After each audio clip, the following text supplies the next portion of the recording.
আরে ভালো বল করেছিলেন মোহাম্মদ শামি, কিন্তু 4 লাগিয়ে দিয়েছে ওইখানে বাটলার। কিন্তু এবারে পার্টিকাল আউট হয়ে যাচ্ছেন। রাশিদ খানের একটা ফাস্টার ওয়ান, পার্টিকাল বুঝতে পারলেন না। আর প্যাভিলিয়নে এখন যাবেন, এখন হিটম্যার এসেছেন। আরো ভালো বোলিং রাশিদ খানের। ও নো, এটা ইনসাইড এজ, বেঁচে গেছে।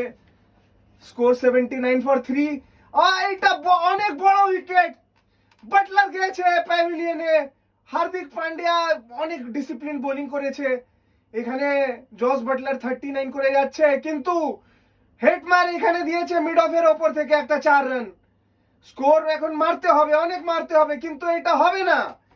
পান্ডিয়া এক উইকেট নিয়ে নিয়েছে। আবার একবার হেডমারে ক্যাচ এন্ড বোল্ড। 4 ওভারে 3 উইকেট নিয়ে 17 রান দিয়েছে। এটা মনে হচ্ছে গুজরাটের আইপিএল টাইটেল। অনেক ভালো বোলিং হচ্ছে। 15 ওভারে 94 ফর 5। এখানে সাই কিশোর অনেক টাইট লেন্থে বোলিং দিচ্ছেন। আর অশ্বিন দিয়ে মেরেছে, মেরেছে অনেক হাই হাই। কোথায় যাচ্ছে এটা? এটা সোজা ক্যাচ, ক্যাচ। আর মিলারের অনেক ফার্স্ট ক্লাস ক্যাচ। এখানে 98 ফর 6। এখন রাজস্থান রয়্যাল স্ট্রাগলিং। ডান।